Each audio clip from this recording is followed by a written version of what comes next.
my name's Bernie O'Kane, for those of you whom I have not met, and there are some new faces in the room, which we're delighted with. I was looking on our calendar, and this is actually the 12th year that we've run this program, which is really nice. So we've introduced about between 65 and 75 Boston College faculty and staff to the community. And I was saying to Leah earlier that this really is one of our community building sessions. We have a number of skills building, competency building, et cetera. But as we all know from our own responsibilities at work, we're busy and we're growing, and it's hard to get out and to meet new people, different perspectives, et cetera. But yet that's one of the benefits of working at Boston College, because it has an incredible staff, university faculty and staff. So this is one chance to do that. So I hope that you've met somebody new at your tables. And we'll find out, because if we go around and people go advancement, advancement, advancement, that means you're all sitting together. And we would encourage you the next time to try to sit with somebody else, but I promise you I won't embarrass you. I did go ahead and send a couple of questions to Leah, just so you know that it's not all off the cuff. But what she doesn't know is that I've saved some questions that I did not send her. So we shall see. But as I said to Leah, this is an informal opportunity for us to really get to know the person behind the job title. Because you might see somebody's picture in the Chronicle or hear of them, et cetera, but there's a whole story there, as we each have. So I'd like to start with your early story, Leah, if you can tell us a little bit about where you were born, your upbringing, perhaps significant people in your life that you might have wanted to emulate as you grew up. Awesome. Great, thank So you. just want to start and say I'm so thrilled to be here. And if I could see a show of hands, BC alumni in the room. How many? Love it, fantastic. So born and somewhat raised in upstate New York. I was born in Troy, and up until the age of 13, went back and forth to my second homeland, the Bahamas, Nassau, Bahamas. My father's Bahamian. My mother's what I call a mutt. She's English, Irish, the list goes on. But grew up primarily in the upstate area, the Albany area, went to high school there. Went to Temple University in Philadelphia, and just before going to Temple, I was a three-sport athlete in high school. Ran indoor and outdoor track, and also played field hockey. Field hockey ran my life, truly. And the first nod that I'll give in terms of people who have been very influential in my life was my field hockey coach in high school. She embodied everything that it meant to be a woman in a leadership role. She founded the program at my high school. Really someone I considered as a second mother. So I'm first gen, single parent household. My mother and father split when I was very, very young. We moved down to the Bahamas shortly after I was born, and then came right back to New York. And so growing up in a single parent household, also having my grandmother, my maternal grandmother, in the house with us, resources were quite lean. And when I say resource, I'm talking both fiscal, if you will, shelter, food on the table, but also mentors and people who I could turn to at a moment's notice. My mother worked 4 jobs to put me through college, and certainly throughout my upbringing, and my grandmother worked 2 jobs alongside her. So when I wasn't at home and I was on the field or in the classroom, my coach, Flu, we called her, Karen Flewelling, was someone that I went to quite often throughout my 4 years of high school. And really considered her a second mother. She could sit me down and say, knock it off, get it together. She could hug me and love me and cry with me, and everything in between. So fast forward, decided to go to Temple University because at the time I was thinking international business. Like, oh, my family's from the Bahamas. I have a worldly view. I don't know what I was, right? At 17, I know exactly what I want to do with the rest of my life. But in between that, Bernie, as I mentioned, I was a 3-sport athlete. Sports changed my life. Sports changed my life. I found myself on the field. I found myself on the track. I found myself in the locker room alongside my teammates, and grew quite a bit. And because of the impact that sports had on my life at 17, 18, once I realized international business wasn't for me, I thought maybe I could be a sports agent. Because at that point, and this is kind of the interesting part that carried throughout my entire career, I felt a deep attraction to giving back, to helping people get to whatever they wanted to get to, become whoever they wanted to become. And I watched the silly movie. Can anybody guess? Sport. And I'm like, that's it. Tom Cruise, and I was like, this is it. I saw my calling, the heavens opened up, that was it. Our And Career Center folks really appreciate yeah, that. yeah. And so I got admitted to Temple. I had a partial pending scholarship. So imagine this for any of you in the room that are a single parent or are considering having their son or daughter go to college and are freaking out about paying. We were sitting with the financial aid admissions rep, and she's typing into the computer, and she said, "Oh, this is wonderful, Leah. Well, congratulations on your acceptance at Temple. It also appears that you have a partial pending scholarship." And my mother, under the table, gave me this whap. And I said, and I knew going in, but at that point, I had already decided that I didn't want to play field hockey. I heard rumors about the coach, and I just was persuaded not to. But my mother heard this, and of course, she thought, Leah, this will be a tremendous help to help me get you through college. And I said, yeah, I just haven't quite decided what I wanted to do yet. And my mother said, no, I think we've decided what you're going to do for the next 4 years. A true mother. We'll talk more after. But a testament to my mother, who is the beacon of my world. She is everything.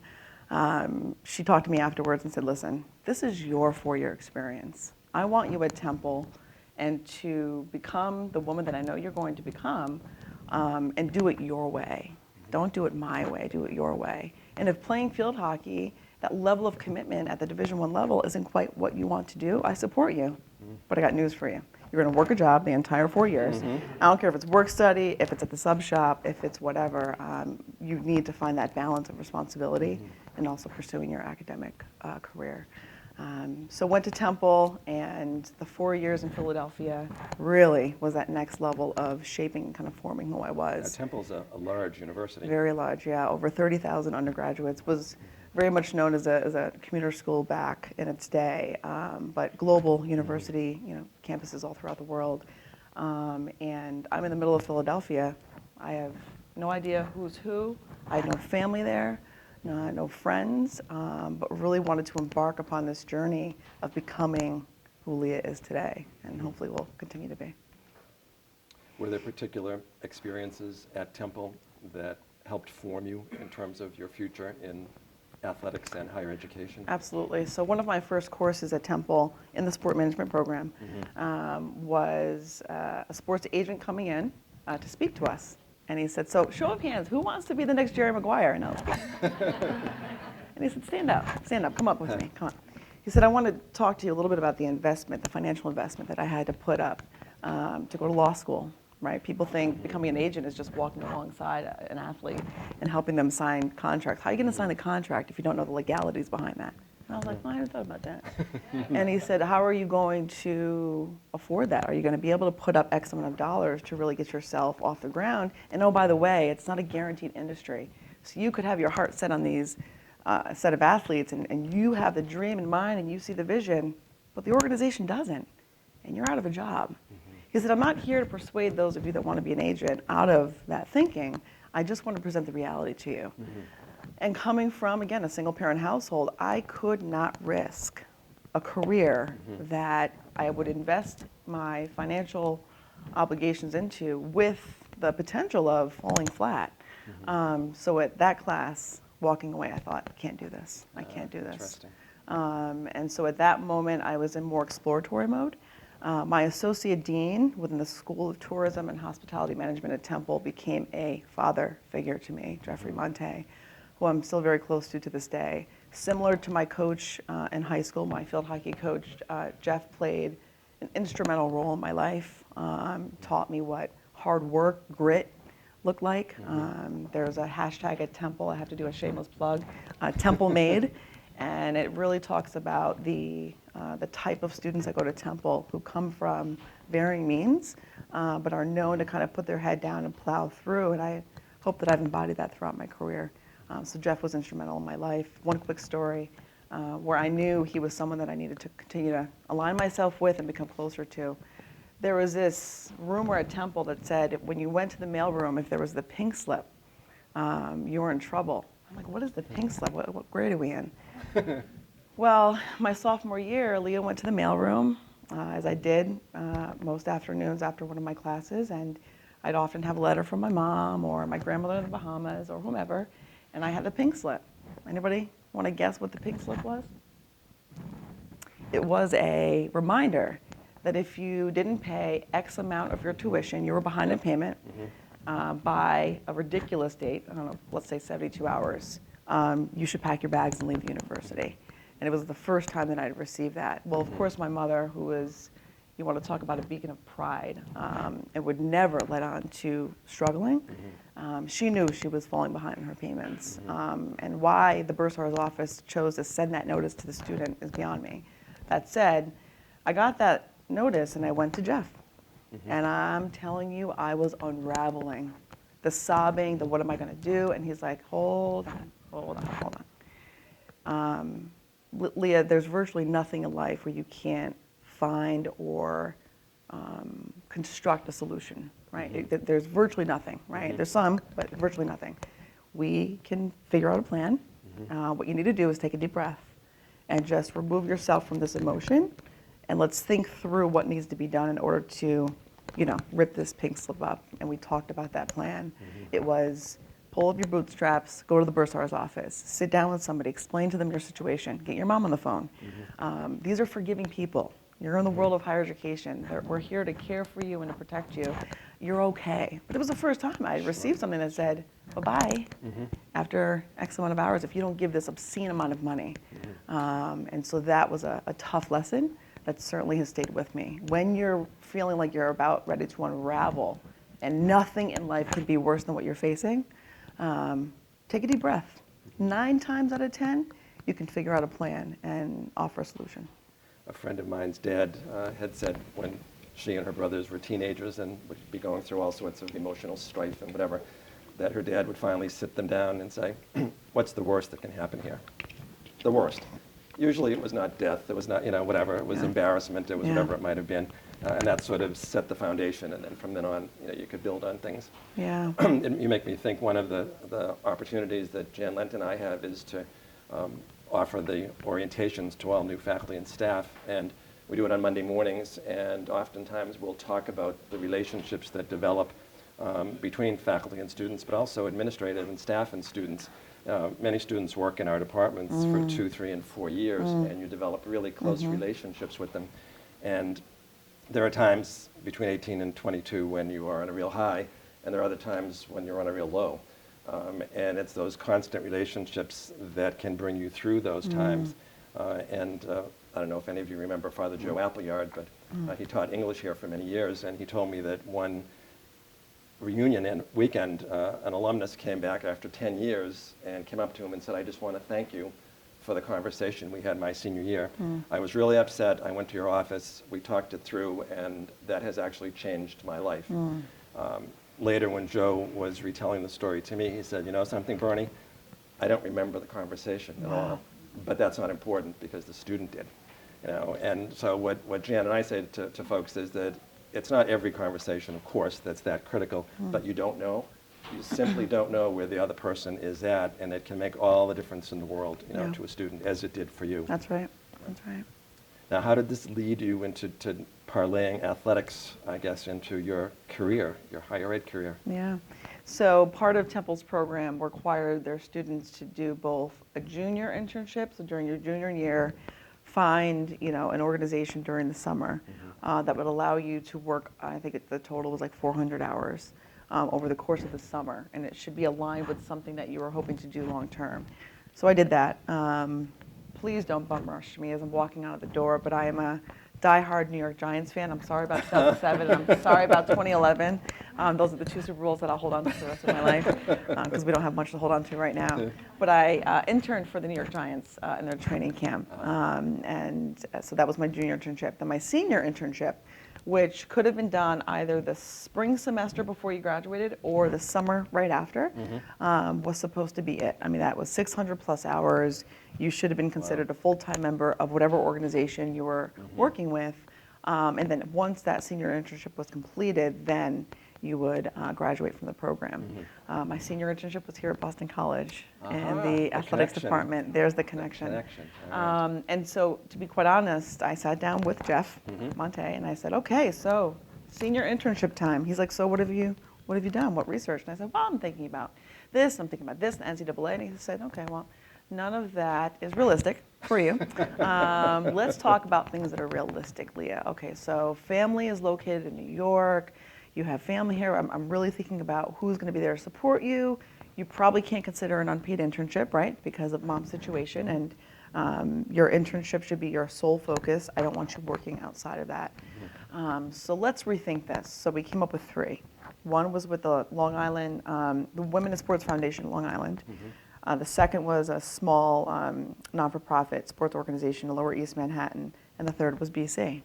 He said, "What do you know about Boston College?" And I was like, well, I know that they're in Boston. I know that I think they have a pretty good football team because Temple at the time, their football team was in the Big East, but all of the sports were America East and, et cetera. And I said, I think they beat us a few times in football. He's like, good memory. What else do you know about Boston College? I said, that's really it. He said, well, let me give you a quick overview. And he gave me the high points: Jesuit Catholic, private institution, nestled in Chestnut Hill, right outside of Boston. An unbelievable athletics department where if you're considering collegiate athletics, not professional sports or recreation, like at the state or city level, maybe think about BC. And I thought, okay. So I applied. Fast forward, I had my phone interview with current Senior Associate Athletics Director, Vaughn Williams. And as the story goes, because I have to share this, otherwise he'll tell you, and he'll tell you in an unfavorable way. Vaughn and I are very close. I missed the call. So I called him at whatever time I was supposed to call, and the call dropped. He tried to call me back, and we were missing each other. He was not going to offer me the internship based on that. He thought, she's not committed, she's not diligent, she doesn't have her ducks lined up. And I thought, in any event, there were 2 grad assistants from other universities that were in the application pool, or rather as finalists, and he afforded me the opportunity of a lifetime, which has certainly started it all. And from what Vaughn said at that moment, he heard it through my voice, this eagerness and this willingness to just be in the trenches. Vaughn is very much a put your head down, jump in the trenches. I'm going to be right with you in the trenches. So don't give me this jargon about, well, I'm to this, I'm to that, and here's my title. I'm going to be there with you. And he heard that somehow through that phone interview and offered me the internship at Boston College, which at the time, and I think remains true, it's a 10-month internship position, and you literally are a full-time member of that staff. May I offer just a quick insight into, so as part of that internship, I don't think anybody in this room can understand or appreciate, maybe with the exception of my friends from MTS and facilities management, res life, student affairs, the grueling hours and what it takes to put on, for example, a home football game. Look at my friend Jim Maston. Jim, I apologize. You're probably the first person in the room who knows, right? Let me give you a quick overview. 12 noon kickoff. The athletic operations staff, which is game management, at the time, and I believe remains true, we had to be on campus in Connie Forum at 3:30 in the morning. Oh, Lord. I'll say it one more time. 12 noon kickoff, and the expectation was be in the office at 3:30 in the morning. Here's who was responsible for putting together this campus, obviously in partnership with facilities and police and event management, BOC at the time, et cetera. Myself as an intern, Vaughn, and there was like a part-time staff person. 3 people to physically put this campus together. Responsibilities included putting out that metal bicycle barricade. Anybody familiar with it? Kind of heavy, a little heavy. It's really heavy in November when it's below whatever, and your knuckles are just putting up signs on porta-johns. At the time, Shea Field, well before the Fish Field House was put up, was the stomping ground, right, of our tailgating experience. And we were responsible for going out and picking up chicken bones and glass and what have you, left over from the prior game. I'm telling you, I learned what it took to jump in the trenches. As Vaughn would say, and I say to this day, check your ego at the door. It's not about you, it's not about me, it's about Boston College. We're all here for one shared goal, and it's Boston College. If you try to squeeze in through that door, your ego, alongside the head football coach, Godspeed, right? But just put your head down, Leah, and I'm telling you, those 10 months as an intern, I was getting paid $1,300 a month before tax. This is before interns at Boston College and the NCAA came down hard on higher ed. Were able to take classes or had health insurance. After taxes, I took home $836. And I rented a room out of a woman's house behind White Mountain Creamery, who, God love her, wanted to raise a chicken coop in her house and, had 3 dogs. She was a special woman, right?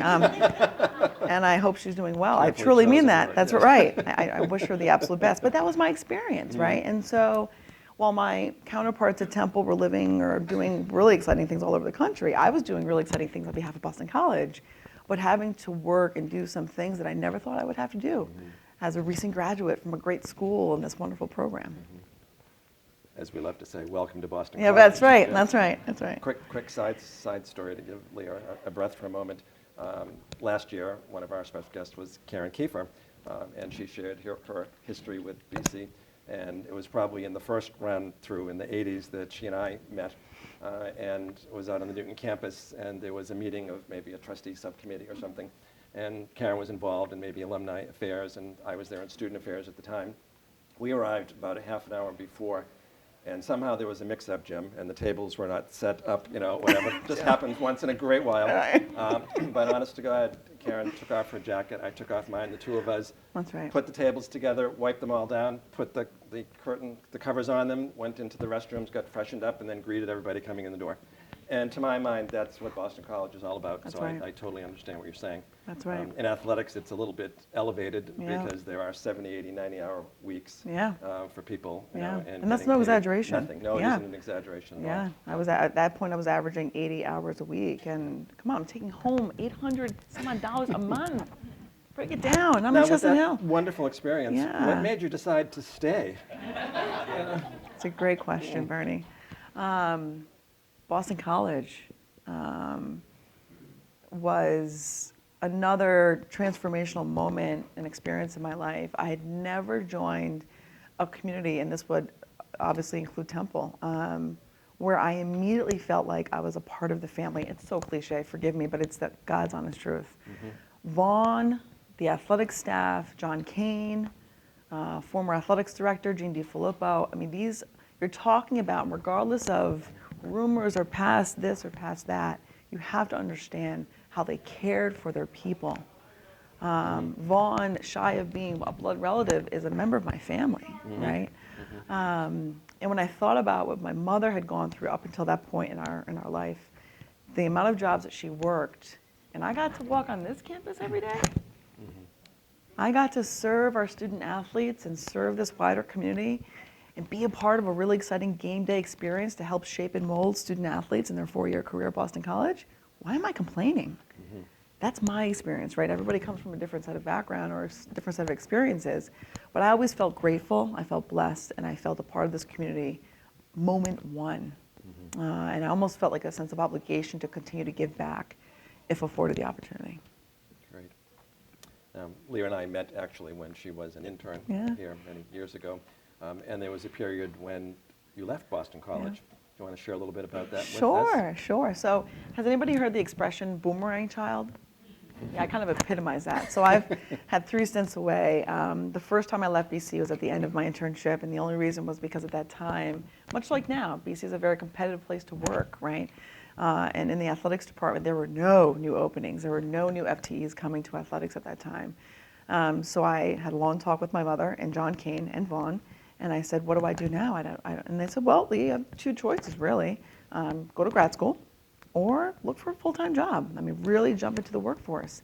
Called my mother the same night, gave her those 2 options. She said, well, you're not considering grad school, are you? And I said, well, Mom, it's a wonderful school. I mean, maybe I can work downtown and I'll be a host. She said, honey, listen, this is kind of year 5 that I've been helping you. It's like, right.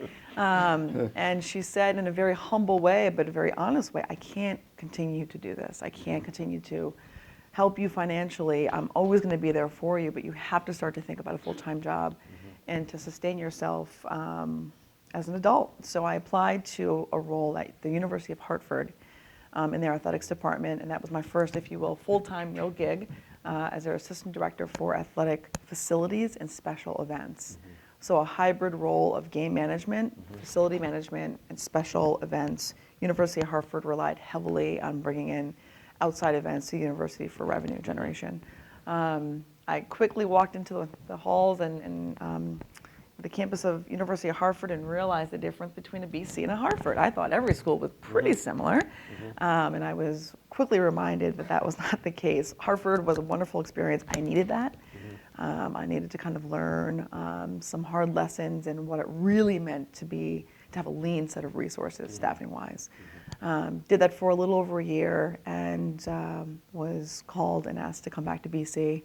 Vaughn had left and went to UConn at that point, and they restructured the operations office, added a full-time position, an event administrator position, basically an intern role, slapped down another $10,000. But I saw double digits. Sure. I think my salary at Hartford was $27,000. And I think coming back to BC, it was like 31. All right. And I don't say that in a obviously a negative way, but it was okay, Leah. This is the incremental step as you begin to build out your career and your set of experiences. And then you left Boston College once again. I did. So I came back to BC in 2003 into the event administrator role. Worked in athletic operations for those 4 years, and again, helped to put on all of our home varsity athletic contests. So of the 31 varsity programs at Boston College, 18 of which have home games on campus. So our team of 3 were out there setting up cones, welcoming the officials, coordinating the visiting team, working closely with campus police, every campus partner. And I will say this, more then than now, I don't think I'd be able to consider a life in university advancement, certainly this role, had I not had those 10 years in athletics, because you work with every single department on campus. And I miss that, kind of miss that in my current role. But yes, did the event administrator position for about 4 years, a little over 4 years, and then moved into the sports marketing and advertising office, now known as external relations, and did writing scripts for all of our home women's basketball games, hiring the national anthem speaker. You walk into Connie Forum for a game, and what do? You smell popcorn, you hear music, the lights are flashing. And so being one of the many team members that helps to put on that atmosphere, and the goal there, aside from getting bodies into Conti Forum or alumni or out at the Newton campus for a field hockey game, is to make sure that the home field advantage for your student athletes is at its absolute best within the means that you have. I took great pride in that. If I'm on the women's soccer team and I'm coming out to the field and I'm playing UNC, who's ranked number 2, what could Leah do in her small little area of oversight, make it a special experience for that women's soccer player? So I did that for about 4 years.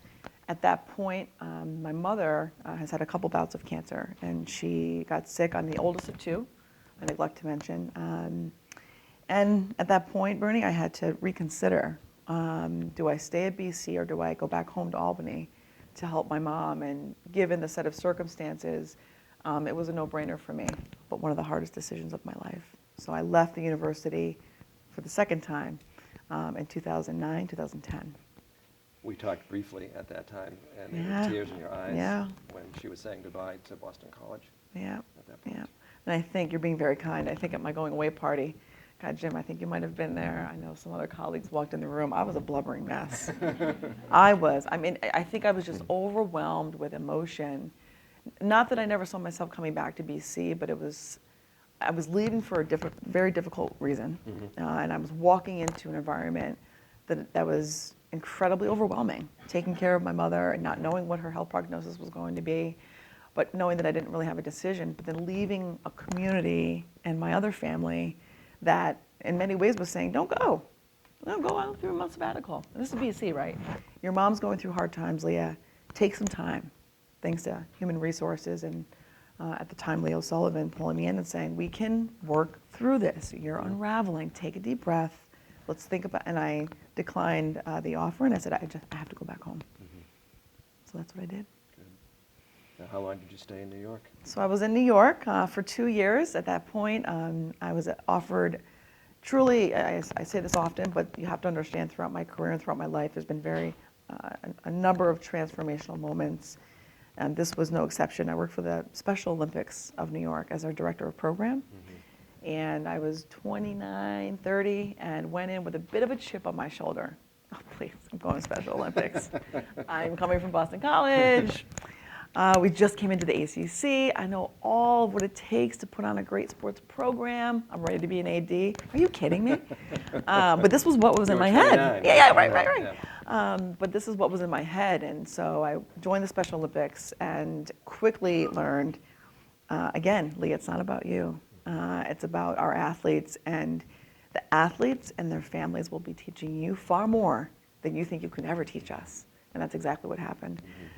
In that role, I was responsible for what they call the capital region, so Albany, Schenectady, and Troy, and the North Country region, which is what we call God's country, bordering Canada. In those two regions, a total of about 2,000 athletes were under my purview.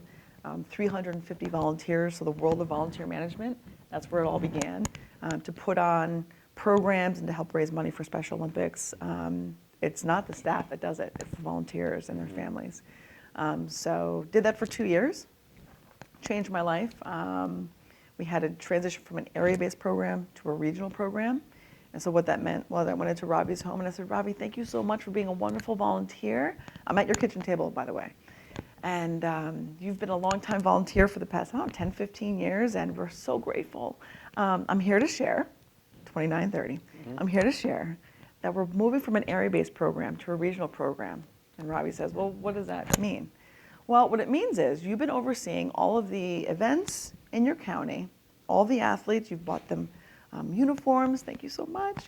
You've held bake sales and car washes, and you, I think, have 15,000 in your private bank account where you've been saving all these years. We're going to take all that money and put it into a regional budget, because what's happening is the county next door, our friend Bernie, he hasn't been able to buy uniforms for the past 5 years. And Robbie goes, I don't care. Well, but Bernie hasn't been able, right, figure it out, right, more bake sales.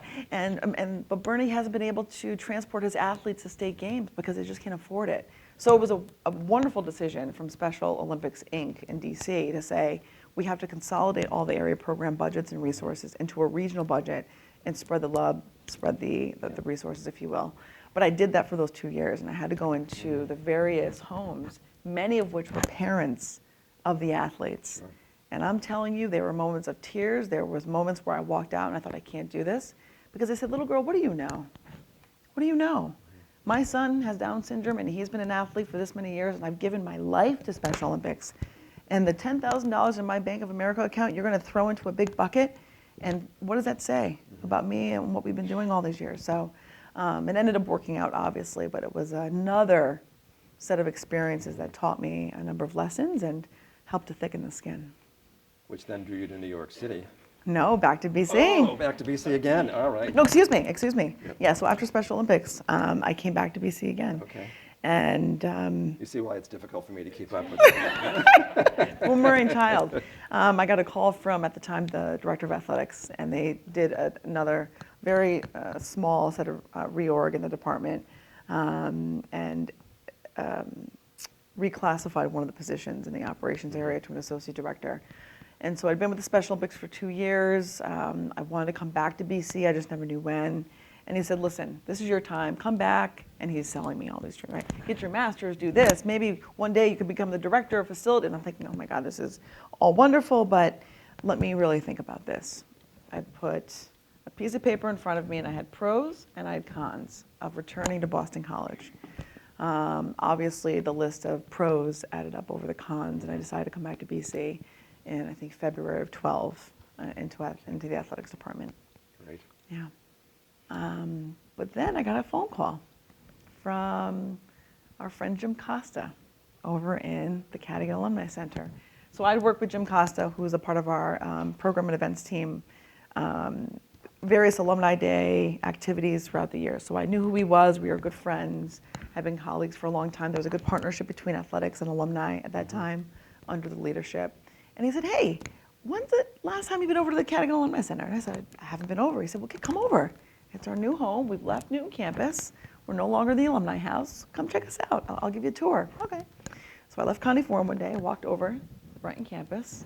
He gave me a tour of Cadogan, and I thought, this is stunning, unbelievable. At the very end, he said, hey, would you ever consider serving the alumni of Boston College? All these years you've been serving the student athletes. Would you ever consider serving the alumni? Bernie, it was the first time in my life where I really had to stop and think, could I leave athletics and consider another life at Boston College? He said, listen, kid, don't think about it now. Don't answer me now. Just think about it and let me know. Well, in true Costa form, he knew of some things that were opening up down the line. Long story short, 8 months later, I moved over to Cadogan and joined the alumni classes team as my first stint in university advancement, and that was in 2013. All right, let's fast forward. You're now the Associate Vice President. Yes. What's it like? What do you do every day? What's it like? In a nutshell. So the concept and the belief and the love of serving people is at its ultimate in this role. I take that set of responsibilities very seriously. So when I think about serving people, I'm including my staff in that. I think about my colleagues, I think about campus partners, and most importantly, our global alumni audience. And how can I serve our alumni in a way that helps to engage them back to the life of the university? And if maybe you haven't been back in 10, 5, whatever years, what can we do as a university to attract you back to Boston College, to not only become more engaged and involved, but to maybe someday think about supporting Boston College philanthropically at any level. And so conceptually, the notion of service is at its ultimate in this position. Day to day for Leah, there's no day that looks like another. Really, our world in alumni relations is centered mostly around volunteer management. So we have thousands of alumni volunteers who give their time, treasure, and talent to serve the university in a variety of ways. I have a team of 19 that work alongside me, and together we put on what I consider one of the best engagement programs in the world. Now, do you travel a lot with your job? I do. There's ebbs and flows. There's times throughout the year where I'm traveling more than others. But I would say, from end of October through December, traveling quite a bit. It takes a bit of a lull through January, February, then it picks back up in the spring semester. If you were to project out in the future, what would you like to see the Boston College Alumni Association be in the next 5 years, 10 years? So we've already accomplished part of this goal, but that is to be the most inclusive alumni association in the world. And what I mean by inclusive is alumni who identify by way of their ethnic background, their sexual orientation, career, industry, region, their faith, any way in which an alum has their own set of identities, ensuring that the Alumni Association offers a set of programs and engagement opportunities that invites and welcomes all.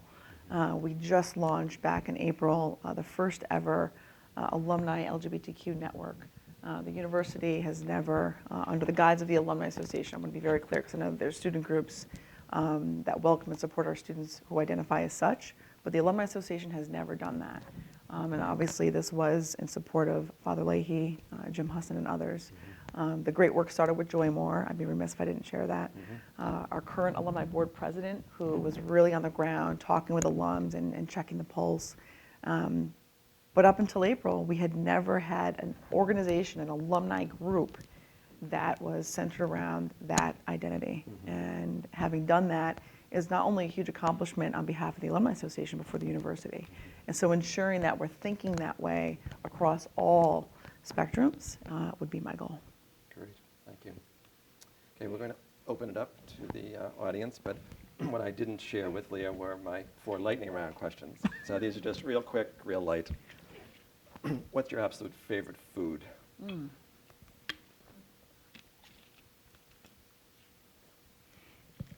West Indian food. West Indian. Yes, All right, excellent. Caribbean West Indian food. If you were not in your current career, and you obviously have built a life towards this, what would you want to be doing? Something in the realm of psychology. Is there somewhere else in the world that you would like to live? Besides the Bahamas? Yes. I'm a Northeast girl, so if I were ever to leave Boston again, it would be in the tri-state area, New York, New Jersey, Connecticut. Thank you. And at the close of your career, which hopefully won't be for a long time, how would you like to be described?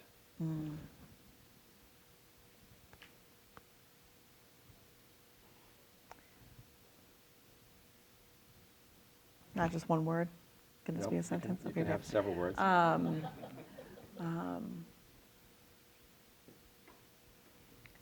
Compassionate, selfless, putting others first, and keeping my family and my faith at the center of all things. Great. Thank you very much. Thanks, Bernie. Now, questions. We have a few minutes left. James. First of all, I want to say, Leah, what a great job you did. I've known her for a long time. There are things I haven't heard. But I did notice that you have a ring on your finger. You would do this, Jimmy. I did. I just got engaged on Sunday. Yeah. Woo!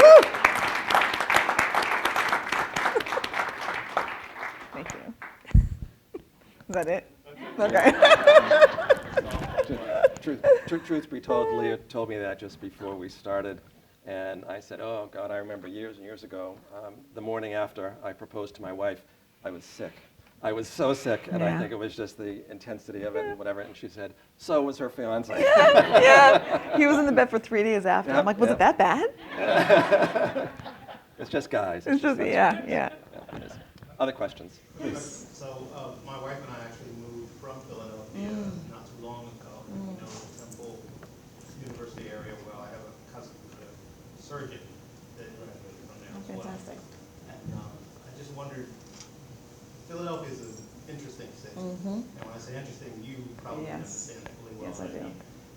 Is there anything from that experience, meaning not just the university, but just even the surrounding area, that may have impacted you and maybe sort of redeveloped your thinking toward what you're now doing? Like how did that sort of immersive Philadelphia Yes. experience shape Yeah. what you're doing?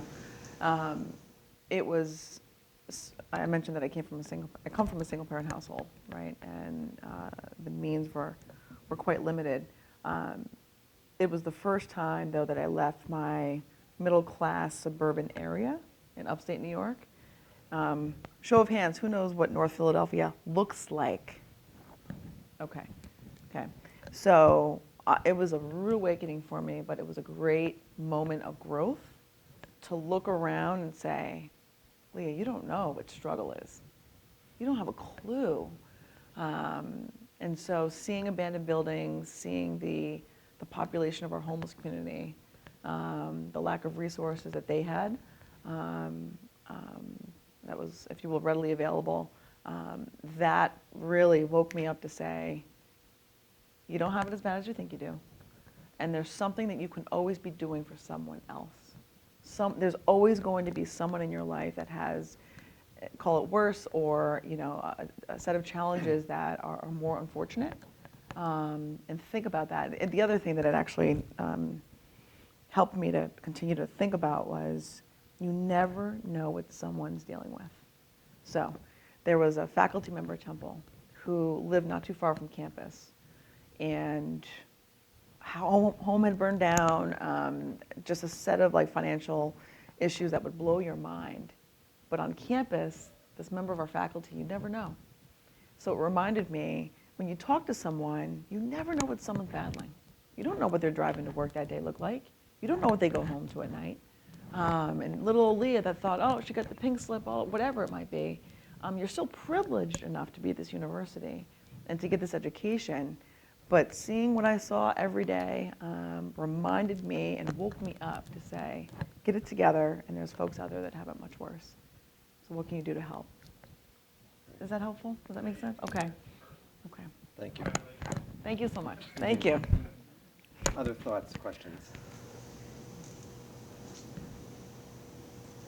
How was your transition every time you came back?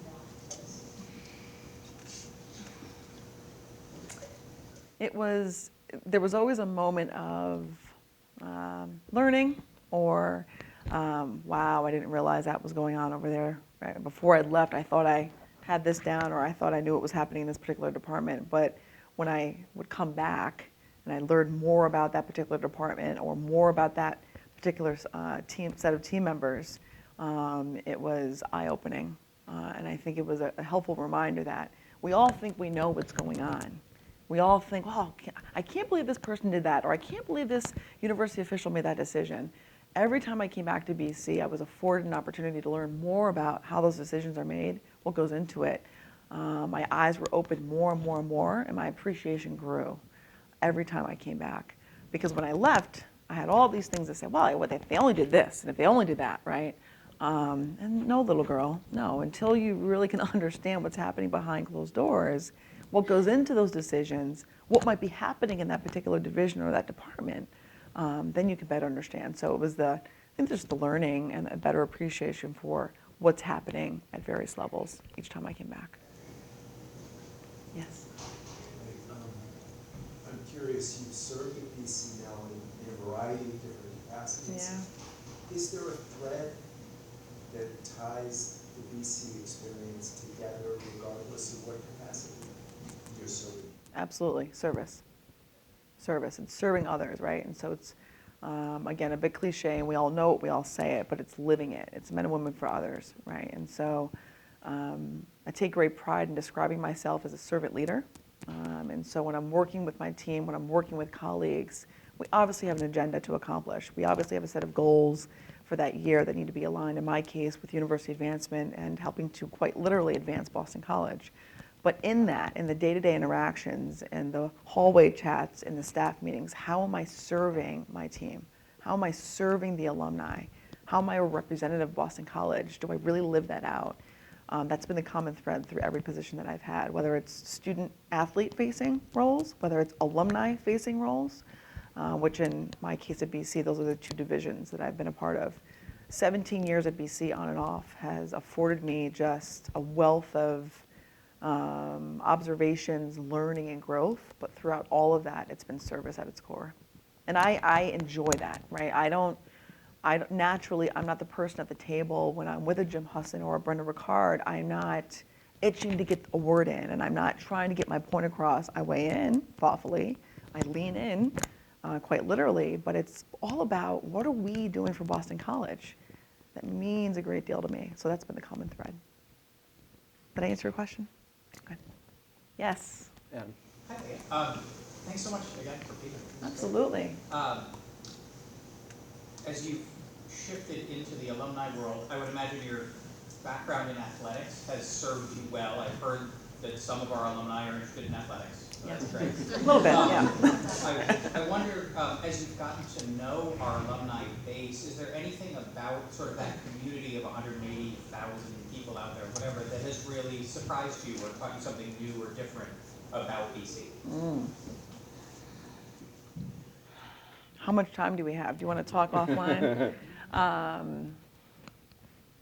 No, I wouldn't say that I've been surprised by anything if I were to like generalize or summarize my experiences or my conversations with alumni. I'd say I've just continued to be impressed with the willingness of particularly our alumni volunteers. So think about this just in terms of numbers and stats. We're approaching now about 184,000 alumni globally, right? Next, we have 19 full-time people serving, putting on events, working full-time for the university to support 184,000 people. It's kind of lean, right? How do we accomplish all of that? We have over 700 events a year that we offer, from a small game watch in Austin, Texas, to the tribute dinner, the Wall Street Council tribute dinner, to to the Distinguished Volunteer Awards dinner, right? Everything in between. How do we accomplish all that? It's by working with our alumni volunteer leaders. And I continue to be just astounded by their level of commitment and love for Boston College to work alongside us, almost as staff members, to put on these events, to be thought partners, to attend council meetings, to be a part of the alumni board, all by their own expense. So just for example, our alumni board of directors, who I work with directly, a group of 19 individuals, our president is Kevin McLaughlin, class of 78. These are folks that fly into our campus from all over the world, or I should say country, and at their own expense, sacrificing time from their family, from their careers, all for what? For Boston College. Like, if that's not awesome, right? If that doesn't like make you say, my goodness, listen, I serve on a couple committees and councils for Temple, but I'm not flying in 4 times a year, joining conference calls every other week, all to help advance Boston College be its absolute best. That continues to just blow my mind and attract me to this role more and more and more every day. I think, yes, one last question. This is a quicker one. So I know like student athletes are student athletes for 4, maybe 5 years, but alumni are alumni For life. forever. Yeah. Did you notice a difference because athletics is more cyclical in terms of who you're serving versus alumni advancement in terms of how those relationships are formed? That's a great question. Yes, the answer is yes. And you hit the nail on the head. We talk about the life cycle of an alumnus, right? And where does it begin? It's not once they set foot on campus. It's the moment they're a prospective student. So the moment someone is considering seriously considering Boston College, has then been accepted to Boston College, they haven't accepted coming here. That's when it all begins. And so we have send-off programs with parents and alums who welcome these prospective students into their homes, into restaurants, into their offices to help convince them that Boston College is the place they want to be at. So for me, leaving athletics from a more cyclical, season-based, right? It's all about the seasons. In this capacity, it's all about, from that moment they're considering BC, for the rest of their lives, how are we engaging them for that lifelong relationship? That's an awesome responsibility. And I was just talking with a member of our team this morning, actually. Our jobs never turn off. In athletics, there kind of was a quiet period, I say that with sensitivity, in the summer where there's no athletic events happening. We're 12 months. We're all year round. Imagine this, if you're a volunteer, when would you have the time to email, check in about an upcoming meeting or an event? It's off hours. So you're emailing me at 5, 6, 7 p.m. at night, Saturday, Sunday, when you're not at work. When we're at work, 9 to 5, I'm like, talk to me, I'm here. And it's oftentimes off hours. So for me, it was the around the clock adjustment that was an eye opener. Does that answer your question? Okay. I think to honor everybody's time, Leah's as well as yours, I want to bring this to a close, but I think you've shared with us the opportunities of learning that you have had throughout your life, and you took them and created an incredible career. And back to Boston College 3 times. Yes. We want this to be a keeper. So we want her to stay. Please join me in thanking Leah for this great. Thank you, Bernie.